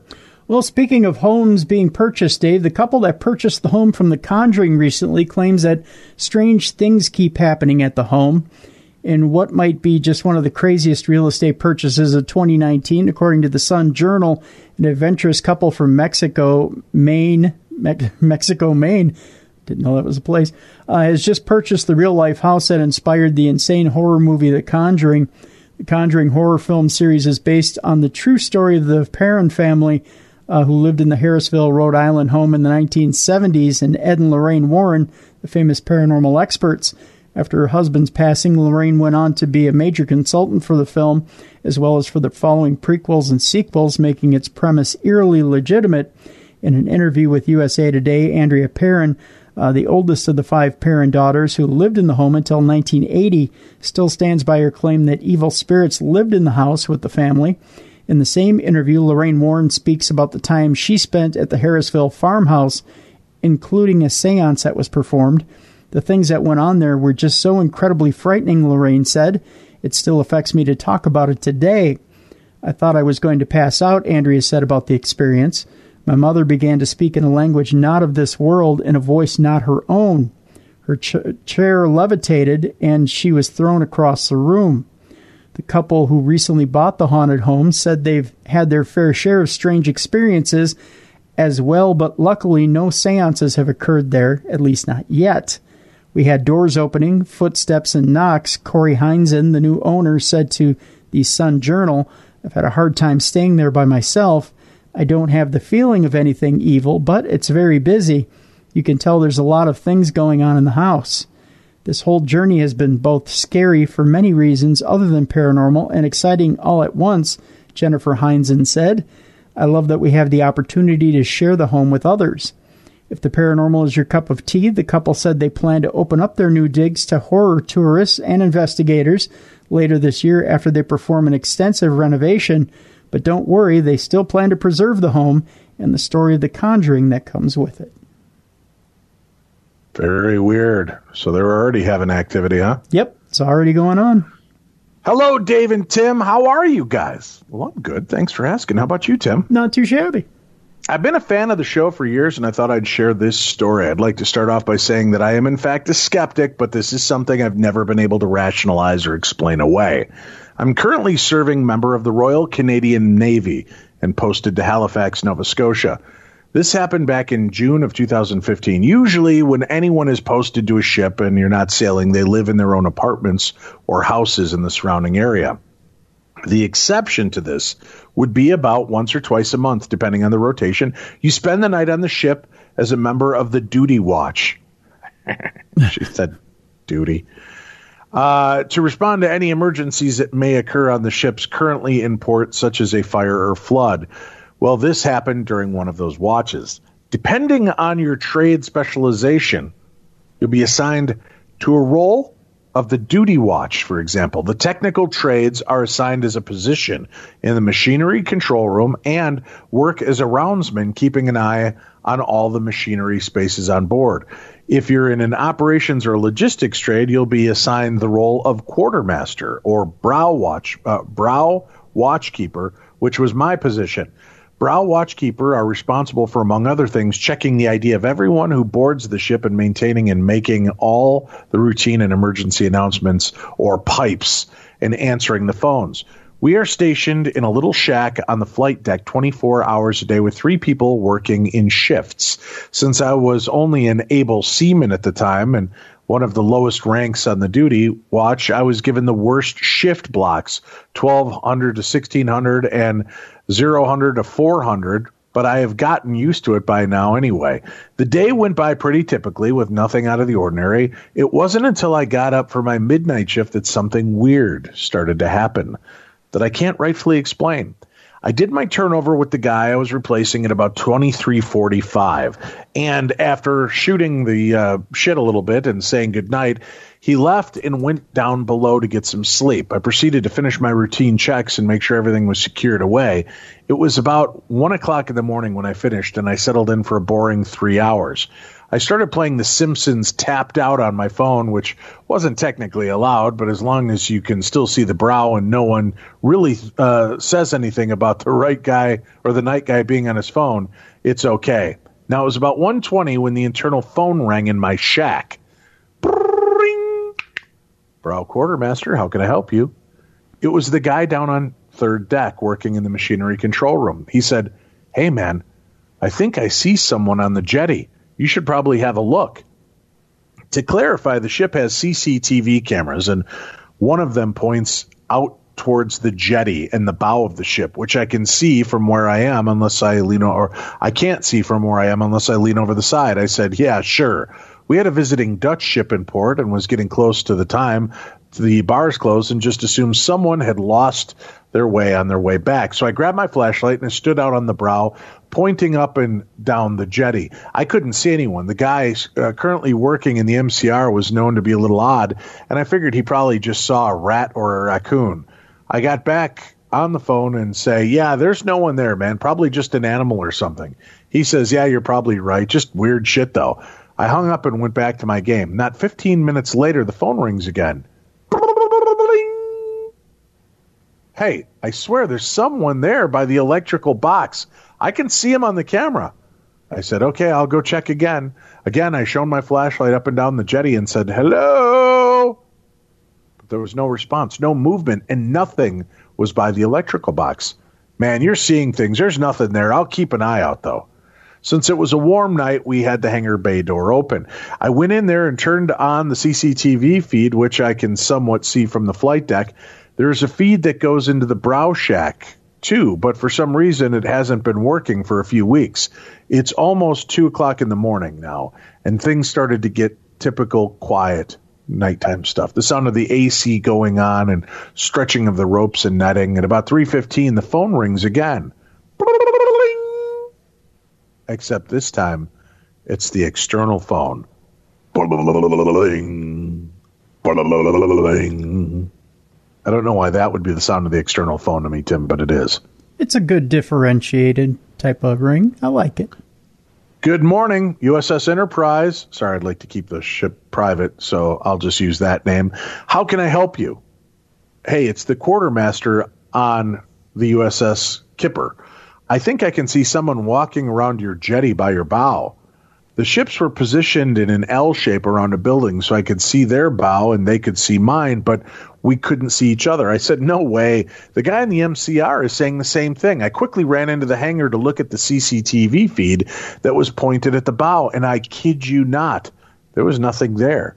Then, out of nowhere, there was an insanely bright flash of light that filled up the entire feed of the screen and then just disappeared. The footage was indeed recorded, and it was chalked up to faulty electrical box, but there was no power issues on board, and there were 2 different people reporting seeing someone multiple times at night.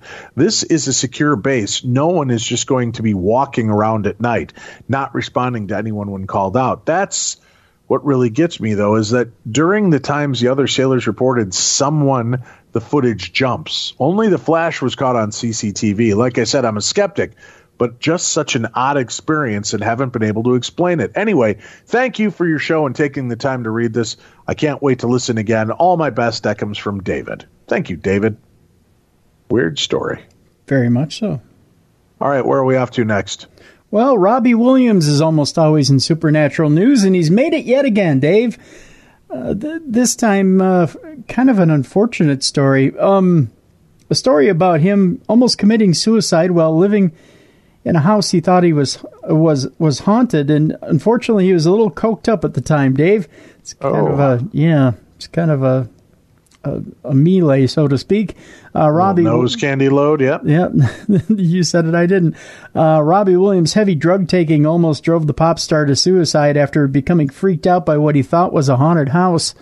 The Angels hitmaker, who has been open about his previous drink and drug demons, recalls one particularly low point during his youth when his cocaine habit spiraled out of control.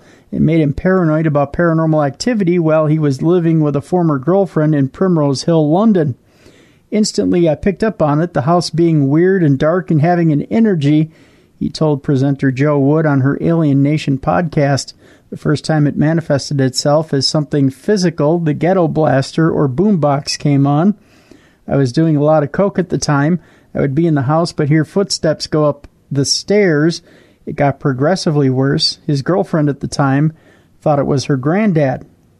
Williams would jump in the car and try and escape the strange occurrences, but he became convinced the ghost was following him around, and it made him seriously consider taking his own life to free him of the spirit.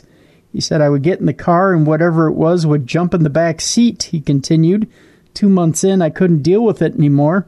I thought, if this ghost stays with me, I was going to commit suicide. The singer finally decided to relocate to a hotel after one too many spooky experiences. He said, I got up one day and there was a dark mist at the end of my bed. I was too scared to go and brush my teeth, as I would have had to walk through this mist.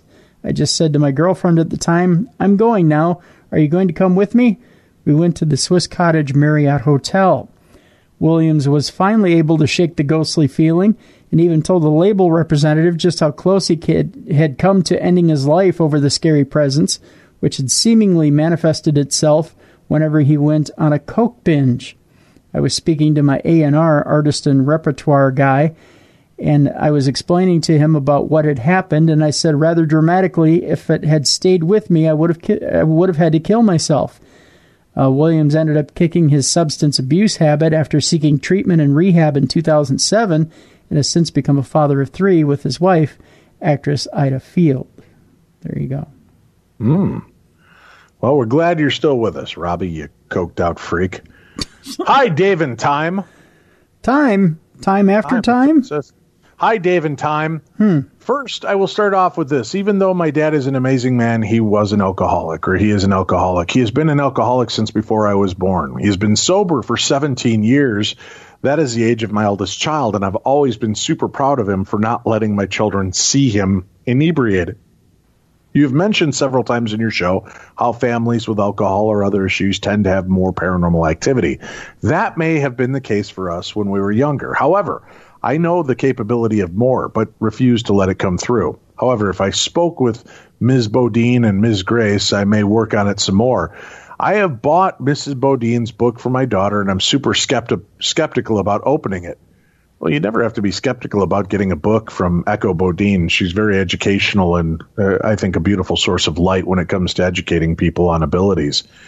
Anyway, to go back to the email, when I was 12 years old and my sister was 14, we heard a loud noise in the middle of the night. It was a noise from inside of the house.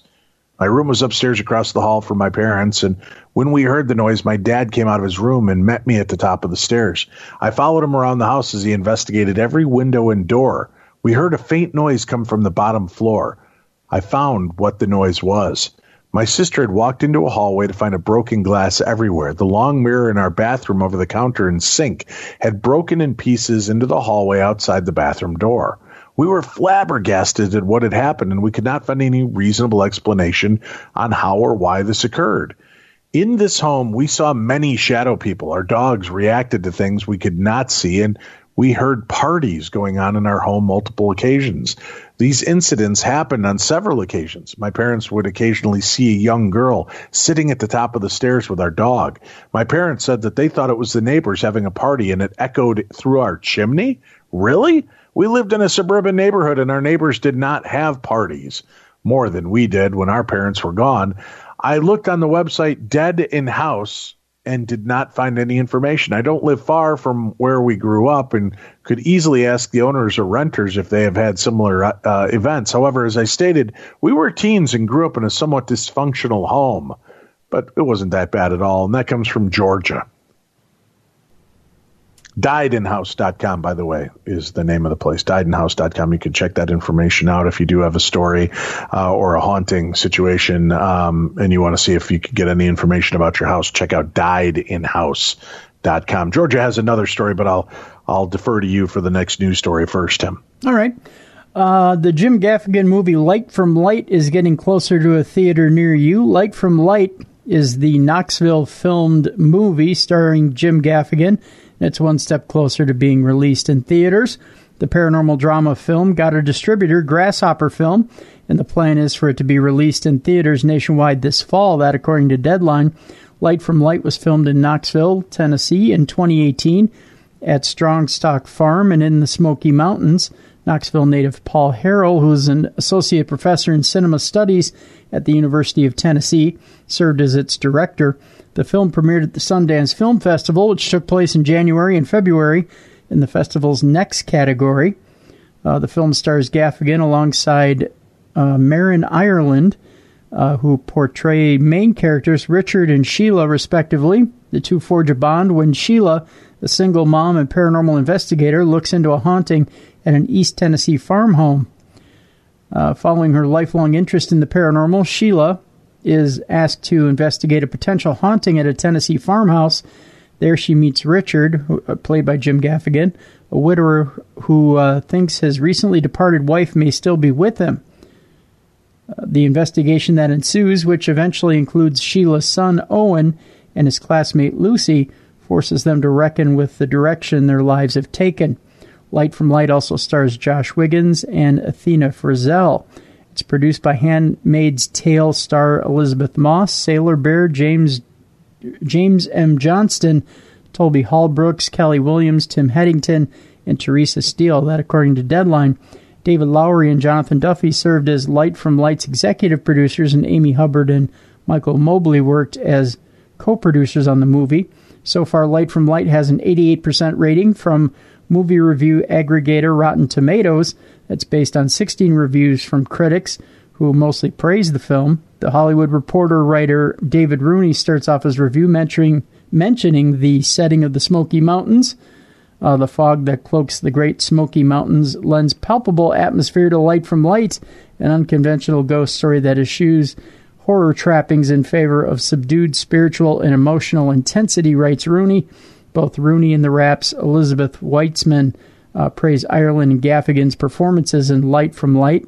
Weitzman writes that Ireland's performance will haunt you for days, It also helps that Ireland has solid support from the rest of the cast. Gaffigan turns off his comic side entirely to tap into his character's pain from an empathetic and moving restraint, Weitzman went on to say in the review. So there you go. I'm a huge fan of Gaffigan. It'll be interesting to see him in a serious role, especially when it comes to kind of a paranormal movie. Yeah, that's for sure. It'd be interesting to see a different side of him. Hey, Dave and Tim. She gets your name right this time. Oh, good. I've listened to you guys for a few years now. I live in Colorado, and we have a local radio show here everyone calls the DJ's Masters. When callers call in, they reference Masters as their hello. You guys should use some sort of reference like that.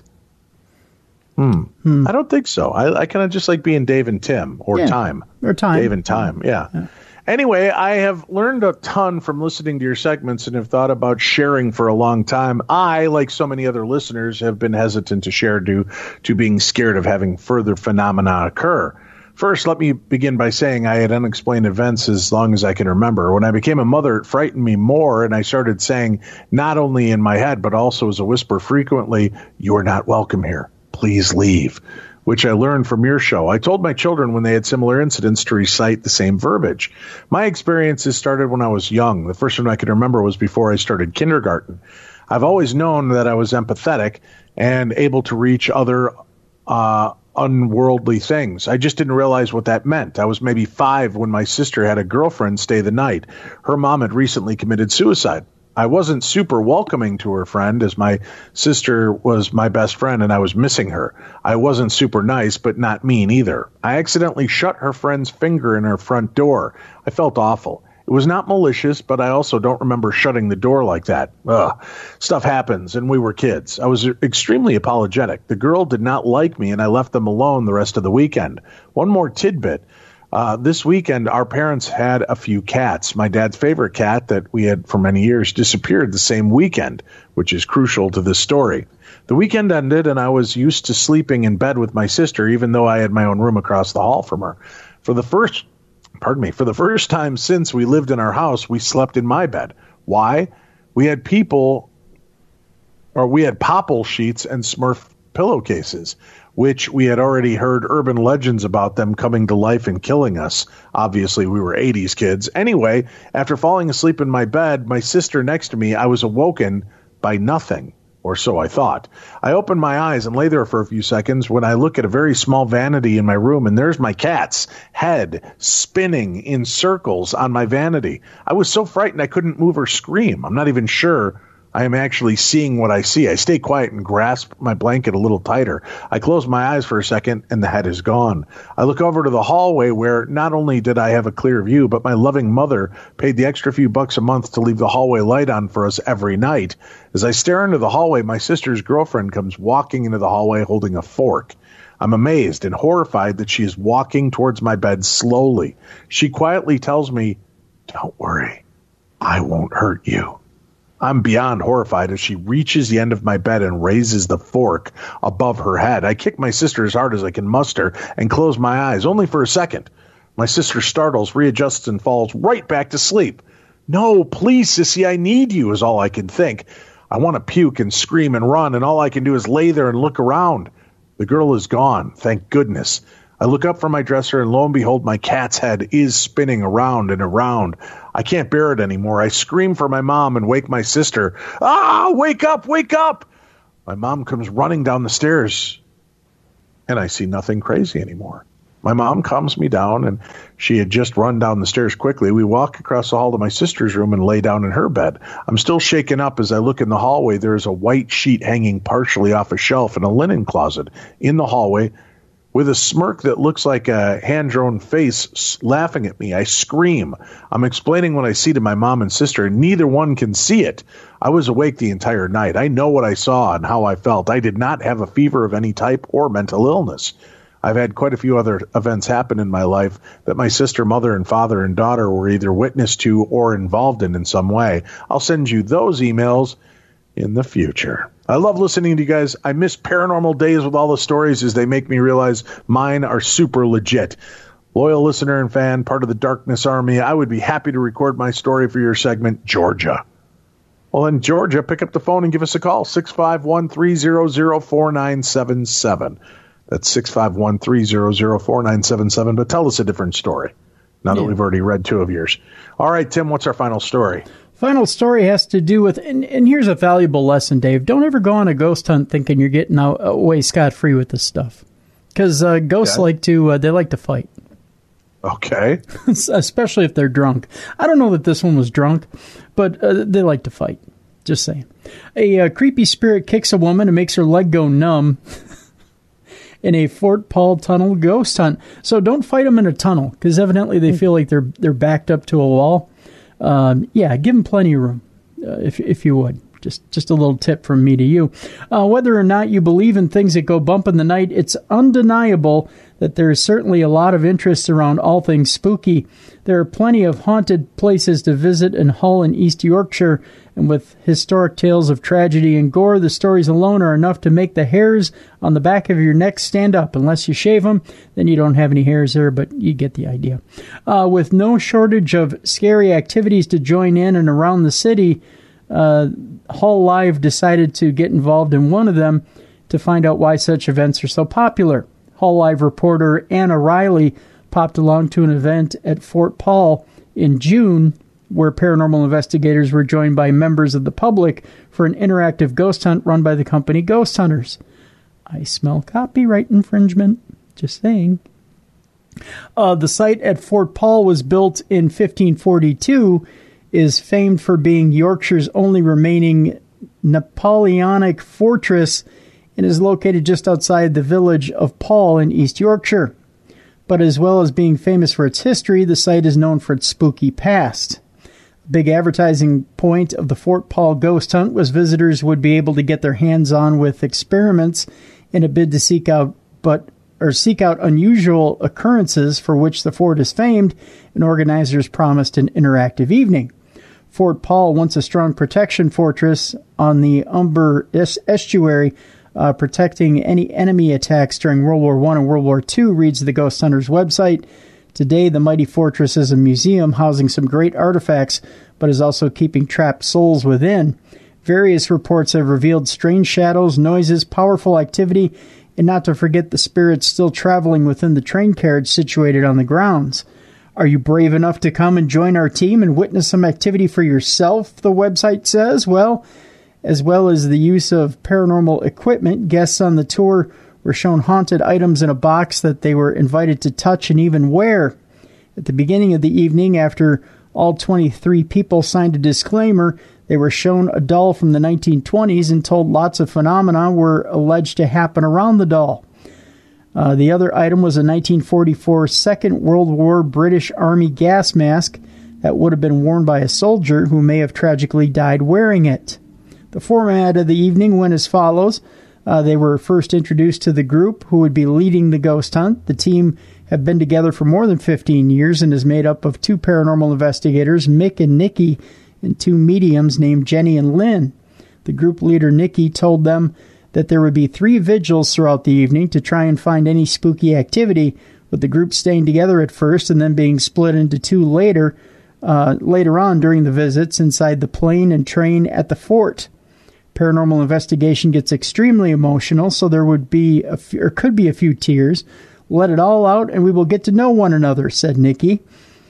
She also told the group that as a paranormal investigator, she was completely skeptical of ghostly activity and had also not looked into the history of Fort Paul as to not aid or create suggestion. Everyone arrived at 8 p.m., and they were told the evening would run on well into the night past 2 a.m., with refreshment and toilet breaks along the way. At this point, that's when the kicking began. After a complete tour of Fort Paul, taking in all the main landmarks, including the underground hospital, the group was led to a long, dark-tunneled area for the first vigil. Special electromagnetic field devices had been set out in the tunnel to monitor any movement, and the group was told to join in with calling out to the spirits and even invited people to hold hands to try to conjure up some activity. Nikki started the night with a Latin dictation to protect the group and then started calling out for any spirits to make themselves known. Soon her medium mom, Lynn, called out she had seen the ghost of a man in the tunnel who she started speaking with. She said the ghost was called George. He was a 27-year-old man who had worked on planes at the fort. A member of the group was called to the back of the tunnel where George was supposedly standing in order to feel his touch. The man confirmed he could feel a cold presence. Then, bit by bit, the rest of the group was encouraged to move to the back of the tunnel to reach out to the spirits potentially lurking by holding hands, with the medium shouting out for George to touch someone to show his presence. It was during that ritual that a woman in the group shouted out that something has just kicked me in the leg, and then hopped about saying she was in pain from the fall. Speaking to her outside the tunnel, she said she could not feel her right leg after the kick and believed that a ghost had made contact with her. After a break for a hot drink and a biscuit, the group were divided into two to go into the plane and train and investigate further potential paranormal activity. The reporter from Hall Live went into the plane where Nikki had set up a recording device to listen out for any ghostly voices as she called for any spirits to come forward, again encouraging the group to hold hands and shout out themselves. The group were also encouraged to ask any questions of any spirit that may be there, which may be then answered by a voice from the ghost box set up in the middle of the group at the top of the plane where they sat.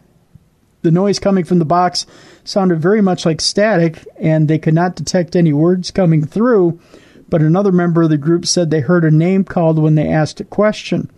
It was interesting to be inside such an old plane and sat at the top where the paratroopers would have sat themselves in the war, according to the reporter. But other than the darkness in the plane to creep the group out, no other spooky thing seemed to have been found by the investigators on the plane. As far as the experience went, the reporter says they certainly didn't see any ghosts themselves or feel a paranormal presence, although the reporter said they did feel cold at times when the spirits were being called, but this is perhaps because they were outside or in an old tunnel. All in all, for some entertainment as well as a look around Fort Paul, it was an interesting evening, especially with the use of specialist equipment and the way that guests on the tour could get involved. But for now, the reporter says that they will sleep safe on a night having not been convinced of a paranormal world, but their interest was definitely piqued, and it was a fun experience. So there you go. Well, that's cool. We're done for today, kids. Remember, you can always email in your stories and strange supernatural encounters to Dave at darknessradio.com, or give us a call on our Voices from Beyond voicemail and be featured on an upcoming episode. Call in. You have 3 minutes to tell your story. If it goes longer, just call back and continue. Tim will put those two pieces together, create one big cohesive tale. 651-300-4977. That's the number to call, 651-300-4977. Tune in tomorrow. Steve DeShavi from the Dead Files, our guest here on Beyond the Darkness.